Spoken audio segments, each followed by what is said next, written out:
welcome to the Daily Horror Habit Podcast.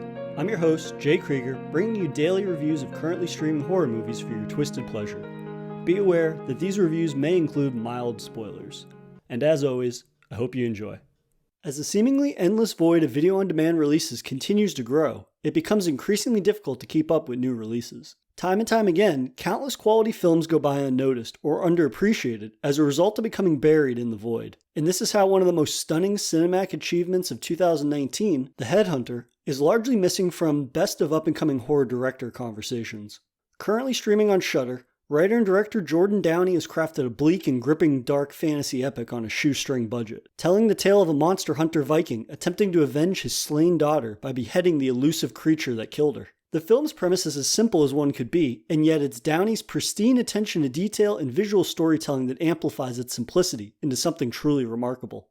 Our protagonist is simply referred to as Father, played by Christopher Rye, and is a man of few words. As the film revolves around a singular character, there are few instances of actual dialogue. The audience's understanding of Father stems from his deliberate and calculated actions, which establish him as a protagonist we become wholeheartedly invested in. The details with which Downey and writer Kevin Stewart litter throughout the film help to establish Father's intent, as well as establish context for events and items within the film's world.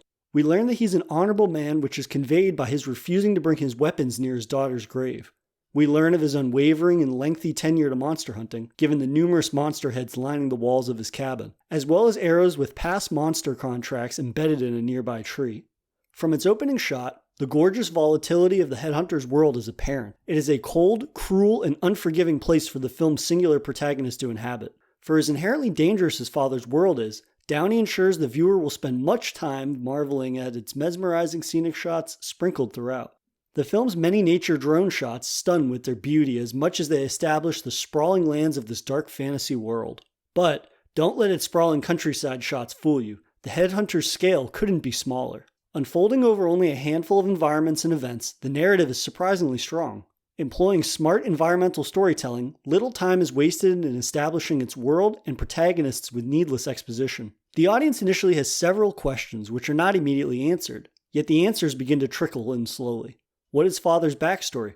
What is this magical black goo he manufactures and smears over his wounds? Downey shows us rather than needlessly berating the viewer with a diatribe of exposition.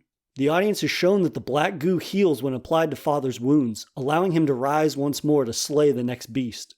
We're given further proof of this when Father allows the goo to touch a dead spider, and it slowly animates back to life. It sounds simplistic, and to be fair, it is, but by interweaving numerous instances such as this, it makes the film a remarkable piece of visual storytelling. I was frequently surprised by creative decisions that The Headhunter employs, which allow it to achieve as much as it does on such a small budget. Several of the film's most tense scenes are when the camera lingers just outside a monster's cave that Father enters to slay. Downey opts to abandon the viewer for several moments, forcing them to listen to the haunting echoes of combat unfold within the cave. While the obvious answer to this particular decision is the lack of a real budget, I find that it's handled with a remarkable amount of nuance that it aids the film's overall aesthetic. And yet, while some could say budget constraints hindered certain creative decisions, the one thing that cannot be taken to task are the film's intrinsic monster designs.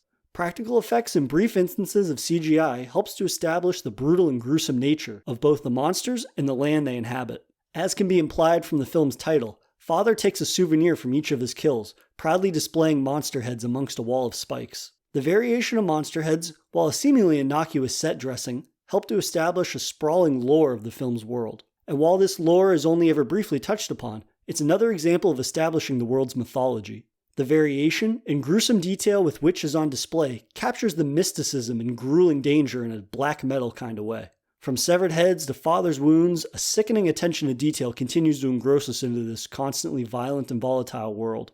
And then there's the finale, which is one of the darkest horror finales of any horror movie of 2019. The most intricate display of stellar practical effects and claustrophobic set design that suffocates in its deadly intensity. Once again, Downey makes the mundane memorable through smart and simple direction. For instance, when Father's torch fizzles out, he relies on his flint, striking it to momentarily illuminate the cave. When he reaches a tight impasse, he sheds his armor to slip through. And then the skull of the monster which has stuck itself to Father's daughter's corpse shows up. A ferocious finale of slamming and stabbing a flailing monster that serves as an explosive culmination of Father's frustration and mission for revenge. I absolutely adored the monster design in the sickest way imaginable. What begins as a simple skull and spinal column is reanimated, and this skull slithers and finds its way to father's daughter's grave, essentially stealing her body for its own. The monster's sinister nature captures the dark and brooding atmosphere of the film that really comes across in an unforgiving way. And now for the segment I like to call half-assed research I conducted moments before recording this episode. Most of these facts kind of take place from an article I read on Film School Rejects where they interviewed Downey. Downey stated that the film cost $30,000 and it consisted of a crew of 5 people. The script for The Headhunter is only 40 pages, which is impressive considering that the movie itself is extended to 72 minutes in total for a runtime. I mean, obviously there isn't a lot of dialogue, but at the same time, it really speaks to the visual style of the movie and what he's able to do just by showing us rather than needlessly kind of expounding upon a story that is bare bones, but it's purposefully bare bones. The creative team raised money for the film primarily with the proceeds they earned from selling Thanksgiving props to fans through different types of auctions. For those that don't know, Thanksgiving was Downey's first film. It was about a killer turkey. It's a Thanksgiving slasher. So I haven't seen that, but if it sounds as ridiculous as its title implies it is, I might have to give that a watch sometime. Props for the movie undertook a process called corpsed, which means that they basically took old Halloween masks and they melted and stained them so that way it would look like actual monster heads for the different props and whatnot. They actually had to hire a costume designer to craft Father's leather armor suit because that was required more expertise than the crew was able to kind of undertake. But that kind of speaks to just how much of a standout that one piece of that one prop is.